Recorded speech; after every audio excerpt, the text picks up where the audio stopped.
Natin ng Romans 14, ilang linggo na po natin inaaral na itinuturo sa atin ni Apostol Pablo kung paano natin i-handle yung mga issue ng Christian liberty. Kalayaan natin bilang mga Kristiyano. Yung ibang mananampalataya, nauunawaan nila na kung saan may kalayaan naman silang gawin kung ano yung gusto nilang gawin. Ang context po nito sa mga Hudyo at mga Hintil, unawa ng ilang kapatiran sa kanilang kapanahunan na pwede nilang kainin ang gusto nilang kainin. Pwede nilang i-celebrate yung gusto nilang i-celebrate. At depende na lang kung nandun ka sa side ng mga Hudyo o side ng mga Hintil, maiiba yung background. Yung iba, ino-consider natin malakas sa pananampalataya, samantalang iba ay mahihina o immature. Ito po yung naging serye natin ng ilang linggo, no? At sa ilang linggo, itinuro sa atin ni Paul na huwag natin husgahan ng kahit sino mang grupo sa loob ng bawat isang iglesia. Dahil balang araw, haharap naman tayong lahat sa hurado ang ating Panginoong Jesucristo sa judgment seat of Christ. Tinuro niya rin sa atin na kung saan mas mahalaga ang ibigin natin ang bawat isa kaysa i-practice yung tinatawag natin Christian liberty. Na kung makakasama lang naman tayo sa kalagayan ng ating kapatid, mas mainam na ipaliban na lang natin yung gagawin natin kahit may kalayaan naman tayong gawin ang bagay na ito. Tinuro rin sa atin ni Paul na kung saan hindi rin tayo pwedeng maging stumbling block. Hindi dahil may kalayaan ka, may karapatan ka nang maging katisuran sa paglagong espiritual ng iyong kapatid. At ngayon, dinadala na tayo ni Paul sa highlight o climax ng discussion nila. Hindi niya na pinag-uusapan dito ang pagkain at selebrasyon. Ang pinaka-tinutukoy dito ni Paul, yung tinatawag natin conscience. Yung konsensya mo, conviction mo, bilang isang mananampalataya. So sinasabi sa atin ni Paul, hindi na tanong, pwede ko bang gawin ang isang bagay? Ang tamang tanong, at ang mas malalim na tanong, pwede ko bang gawin to sa harap ng Panginoon nang may malinis akong konsyensya? Okay? Tingnan niyo po yung difference, ha? Hindi ko po sinabi, pwede ko ba itong gawin na hindi ko matitrigger yung konsensya ko? Hindi po yun ang tanong, ha? Ang tanong, pwede ko ba itong gawin sa harap ng Panginoon nang may malinis na konsensya? Dahil alam natin, mamaya, kasi papaliwanag ko, hindi naman talaga trustworthy na ang konsensya ng isang tao. Malinaw na tinuturo sa atin ngayon, no, na hindi lang concerned ang Panginoon sa kung ano ang ginagawa mo. Mas concerned siya sa puso mo kung paano mo ginagawa ang lahat ng bagay na iyong gagawin. 3 punto lamang po tayo sa gabing ito. Una, kung i-exercise mo man o paiiralin mo ang kalayaan mo bilang isang Kristiyano, yung tinatawag natin Christian liberty, gawin mo yan sa harap ng ating Panginoon. Sabi po doon, hast thou faith, having to thyself before God. Sinasabi ni Paul dito na yung mga Kristiyanong kalayaan, yung Christian liberty, regalo yan na galing sa ating Panginoon.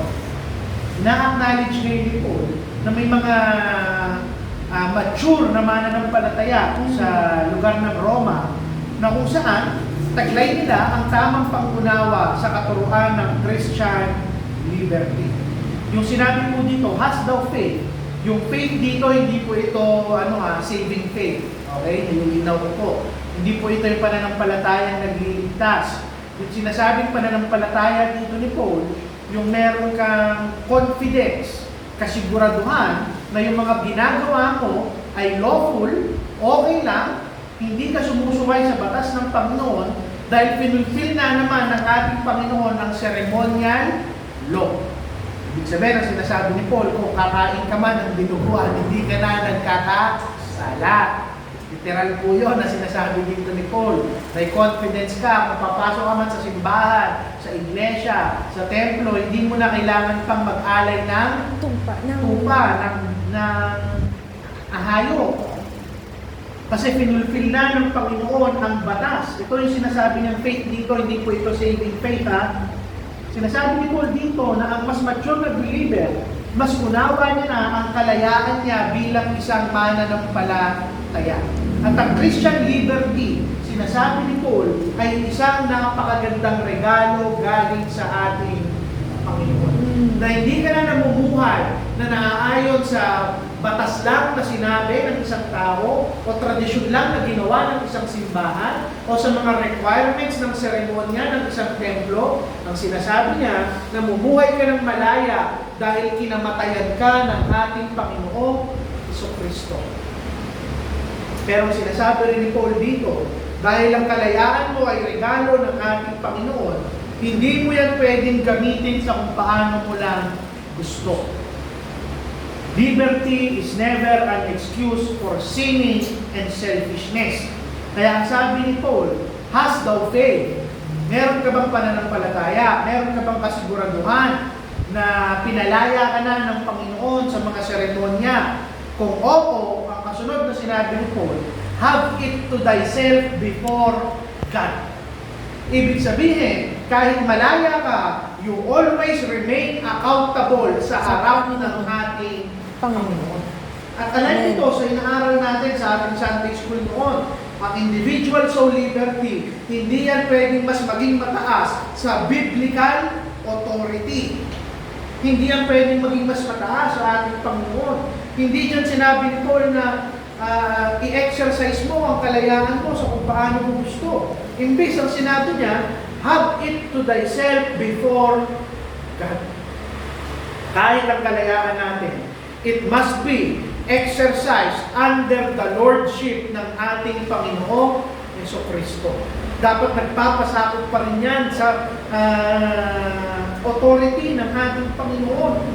So ang tanong, hindi po natin dapat tanungin ang ating mga sarili, malaya ba akong gawin ang bagay na ito?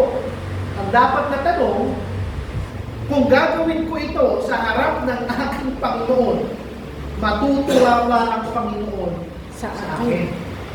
Now, dito nagkakamali ang maraming Kristiyano.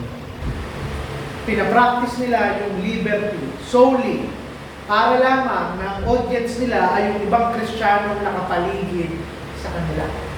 Na nakakalimutan nila, ang tanging audience lang na nanonood sa atin na mahalaga, walang iba kung hindi ang ating Panginoon. So, sinasabi dito ni Paul, yung maturidad ng ating mga kaluluwa, mas hinahanap niya yung approval ng Panginoon kesa sa tao. Mas mahalaga sa kanya kung ano yung sasabihin ng Diyos kesa sa tao. Maraming mananampalataya na namumuhay na kontrolado sila ng sasabihin ng iba. Yung ibang mananampalataya, ayaw nilang i-practice yung liberty nila dahil sa takot ng kritisismo na tatanggapin nila sa ibang tao. O yung iba naman, nandun sa kabilang extreme, gagawin nila kung ano yung gusto nila just to prove that they are free. Pero yung parehong side na yun ay mali. Ano po yung ine-explain ko at tinutungko ko dito? Dalawang bagay lang yung pwedeng mangyari sa isang mananampalataya. Makontrol sila ng kanilang yabang dahil sa kung ano yung meron sila, o makontrol sila ng legalismo ng mga batas na kailangan nilang sundin. Samantalang ang greatest concern dapat natin, matuwa sa atin ang ating Panginoong Jesucristo. Hindi po kung ano yung sasabihin ng ibang tao o sasabihin mo sa ibang tao.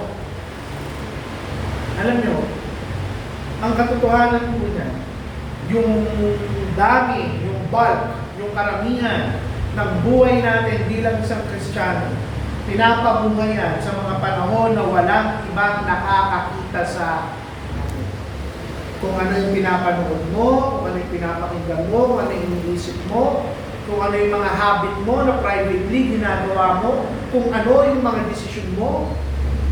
Now, ang tanong sa lahat ng sinabi ko na pwede mong gawin nang mag-isa ka lang, ang tanong, honestly, sa sarili mo, kaya mo ba yung gawin sa harap ng ating Panginoon? Kasi ang sabi ni Paul, kung malaya kang gawin ang bagay na yan, have it to thyself before God. Kaya mo bang imbitahan ng Panginoong Jesucristo na panoorin yung lahat ng bagay na ginagawa mo na wala kang nararamdamang kahihiyan sa iyong puso? Dahil kung hindi, isa lang ang ibig sabihin niyan, alam mo sa sarili mo na hindi mo dyan dapat i-practice ang iyong kalayaan. Ang tunay na maturity, hindi po yung ipapabuhay natin, yung buhay natin sa harap ng napakaraming tao. Kung hindi mabuhay ka lang sa harap ng ating Panginoon. Now, ano po yung kasunod niyan? Sabi ni Paul, kung gusto natin ma-practice yan ng tama, bantayan mo ang sarili mo na magkaroon ka ng isang malinis na konsensya. At saan po yan nakuha? Yung kasunod na verse. Happy is he that condemneth not himself in the thing which he alloweth. Sabi ni Paul, masaya ang isang tao na hindi niya kinokondem ang kanyang sarili na gawin ang mga bagay na pinapahintulutan niyang gawin sa kanya sarili. Basically, ang sinasabi lang naman dito ni Paul, ang isang malinis na konsensya sa harap ng ating Panginoon ang magdadala sa atin ng kasiyahan, kagalakan at kapayapaan. Ang tunay na mananampalataya na may kaligayahan, hindi yung mananampalataya na taglay na yung lahat ng kalayaan dito sa mundo. O isang mananampalataya na nananalo sa lahat ng argumento. Sabi dito ni Paul, kung hindi ang isang tao na malinis ang konsensya niya sa harap ng ating Panginoon. Maaari na kung saan namumuhay ka, na okay ka sa lahat ng tao na kapaligid sa iyo, pero inwardly, kinokondem mo ang sarili mo dahil hindi ka hinahayaan ng konsensya mo na mag-worship ng tama, manalangin ng tama, at maglingkod ng may kagalakan sa harap ng ating Diyos. Alam niyo po yung konsensya natin, binigay yan ng Panginoon bilang isang warning system. Ito yung nagbababalat sa atin, ito yung gumigising sa atin. Pero take note ha, hindi po perfecto ang konsensya ng isang tao. Kailan lang nagiging epektibo ang ating konsensya? Kailan? Sinabi rin natin sa Romans. Pag hinuhubog yan ng salita ng ating Panginoon. Kung yung konsensya mo hindi tinuturuan at hindi hinuhubog ng salita ng ating Panginoon, walang kwenta ang konsensya. But the moment our conscience ay ini-inform yan ng salita ng ating Panginoon, our conscience becomes a faithful guard at ginagamit niya ng banal na spirito upang i-convict ang bawat isang mananampalataya. Pero the moment na kung saan paulit-ulit mo i-ignore, anong Tagalog nyo dito? So walang baliwalain yung konsensya mo, mas nagiging manhid ang iyong konsensya to the point na kung saan nawawala na yan ng saysay. Alam niyo po yung kasalanan, bago yan maging aksyon, nagsisimula yan dahil yung mga mananampalataya, they ignore yung voice ng banal na spirito na nangungusap sa ating mga konsensya. At ito po yung katotohanan. A clear conscience is worth protecting. Ano po yung punto? Masakit mang isipin, maraming mananampalataya, handa silang isakripisyo yung kapayapaan ng kanilang konsensya para sa saglit na kasiyahan ng kanilang laman. Pero, wala kang gagawin na disobedience o hindi pagsunod sa Panginoon sa mundong ito na worth mawala ang fellowship mo at ang peace mo kasama ang ating Panginoon. Kung iisipin yun, at ito yung hindi natin naiisip madalas bago tayo magkasala. Mas madaling mag-maintain ng malinis na konsensya kaysa mag-restore ng isang konsensya na kung saan nasira na ng kasalanan. Ano yung punto? Huwag nawa tayong maging komportable na binabaliwala natin yung bulong ng banal na espiritu sa ating mga konsensya. The moment na mag-compromise ka, kahit isang maliit na bagay, mas madali na sa iyong magkasala sa susunod. At habang binabaliwala mo yung kondiksyon na nararamdaman mo, sa susunod na kondiksyon na matatanggap mo, mas tahimik na, mas mahirap nang marinig ang boses ng ating Panginoon. So ano ang dapat naging panalangin ng bawat isa? Nabigyan tayo ng Panginoon ng isang puso na malambot, mapagpakumbaba, mabilis humingi ng tawad, at magsisi sa kanyang mga kasalanan. Ang isang tender na conscience, hindi po yan kahinaan. Regalo yan ng ating Panginoon. Ang magkaroon ka ng isang puso at konsensya na sensitibo sa kanyang salita. At panghuli, makita natin, sabi doon, no? And he that doubteth is damned if he will. For whatsoever is not of faith is sin. Ang taas ng standard ng ating Panginoon. Sinasabi niya, let your faith guard o guide yung lahat ng desisyon na gagawin mo sa iyong buhay. A doubting conscience should never be ignored. Napakaganda ng prinsipyo na sinasabi ni Paul. Ang sinasabi niya, kung ikaw hindi ka 100% confident na pwede mo yung gawin sa harap ng ating Panginoon, huwag mo na yung gawin. Anong sinasabi niya rito? Hindi na issue dito kung makasalanan ba yung pagkain ng mga certain na pagkain. Ang issue dito, kung gagawin mo ang isang bagay habang nagda-doubt ang iyong konsensya, pwede mong i-violate yung sarili mong konsensya. Lalo na kung alay dyan sa ating Panginoon, ang sinasabi ni Paul, you must wait. You must wait until you can act na may confidence ka sa salita ng ating Panginoon. Ulitin ko yung faith dito, hindi po ito yung saving faith. Yung pananampalataya dito, yung confidence na kaya mong sundin 100% ang ating Panginoon. Kaya sabi dito ni Paul, whatsoever is not of faith is sin. Ang tanong, sa lahat ba ng bagay na ginagawa natin, nandun yung confidence natin that whatever we are doing, it is pleasing sa ating Panginoon. It's not enough that you think this is right. Hindi sapat na sa tingin mo, tama lang yan. Sinasabi dito ni Paul, lahat ng desisyon na gagawin natin, dapat may assurance tayo na naniniwala tayo at confident tayo na ma-honor natin ang ating Panginoong Jesucristo. Ganun lang po kasimple yung sinasabi ni Paul.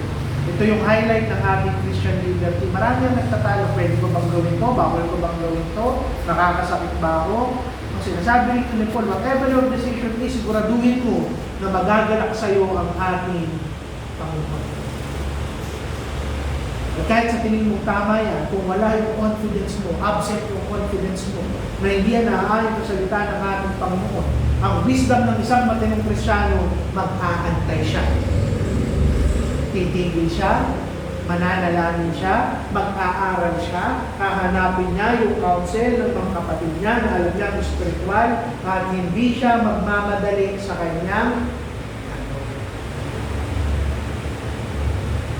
So ano lang yung sinasabi dito ni Paul? Paul is no longer talking about food or celebration. Ano ang sinasabi dito ni Paul? Lahat ng parte ng buhay mo, pagmamayari ng ating Panginoong Jesucristo. This principle is now beyond food and celebration. It applies sa napakaraming bagay.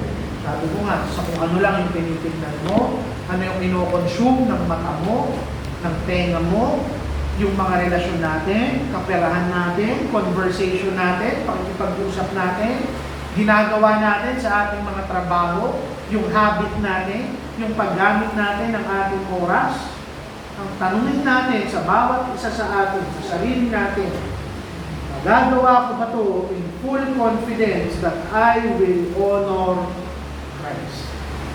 O sa pinaka-practical na translation ng tanong, Kung katabi ko ang Panginoong Jesucristo, gagawin ko pa rin ba yun? Kung kasama ko siya sa oras na ito, gagawin ko pa rin ba itong bagay na gusto kong gawin sa araw na ito? Ano yung punto? Pananampalataya natin, hindi niya lang binabago yung mga desisyon sa loob ng ating iglesia. Yung pananampalataya natin dapat baguhin yung mga ordinaryong desisyon natin into an act of worship. Dito natin idudukto yung sa pang sinabi ni Paul, whether you eat or you drink, do it all for the glory of God. So inaaral natin yun, di ba? Bakit kaya eat or drink? Pwede naman sabihin niya, whether you work. Kasi ito yung kadugtong nun. Basic kasi yun. Christian liberty. Ito yung mga pagkain na ayaw nilang kainin. Wala yung punto. Sipin nyo, no? Kahit sa trabaho, kung paano ba itatrato yung aking mga katrabaho, aking employer, kahit lang yung guard doon sa kumpanya na pinapasukan ko, kung paano ko sila itatrato. Kung katabi ko yung Panginoong Jesucristo, sasabihin niya ba sa akin na, yung nakita ko yung ginawa ko, that is a form of worship. Kung paano ko kausapin yung mga kapitbahay ko, pagkatabi ko ba yung Panginoon, matutuwa ko siya. Anak, that is your form of worship. Sa kung paano ko alagaan yung mga anak ko, yung asawa ko, kung paano ko sila itrato. Tandaan nyo, your act of worship, hindi lang yan nangyayari sa loob ng simbahan. Lahat ng ginagawa ng isang mananampalataya is an act of Worship. It's an opportunity for worship. At mahiya tayo kung yung mga bagay na ginagawa natin, hindi worship ang dinadala, ibibigay sa atin. Isipin nyo na, kung may ginagawa kayo sa ito, simple prayer. At ako, kahit ako ina-apply ko bilang pastor, lalo na pag natetend ako. Pag ginawa ko ba ito, kaya ko ipadalangin sa Panginoon, Panginoon, i-bless mo itong bagay na gagawin ko. Diba? Mangungupit ka, kaya mo bang sabihin, Panginoon, i-bless mo yung bagay na gagawin ko? Titingin ka nung may kalaswahan sa ibang tao, kaya mo bang sabihin, Panginoon, i-bless mo itong bagay na ginagawa ko? So, hindi mo yan kaya ipadalangin sa lang ibig sabihin niya. Either, mali, o hindi na nahuhubog ng salita ng Panginoon yung konsensya mo, or kung tama pa rin naman yung konsensya mo, dapat ang binubulog sa iyo niya, huwag mo yan gawin. At ngayon, kung hindi mo yan kayang sagutin, and the answer is uncertain, alam naman natin, napakaraming bagay, minsan hindi tayo sigurado. Ang wisdom ng isang matinong Kristiyano, huwag mo pa rin do not rush. Kung sabi dito ni Paul, do not rush.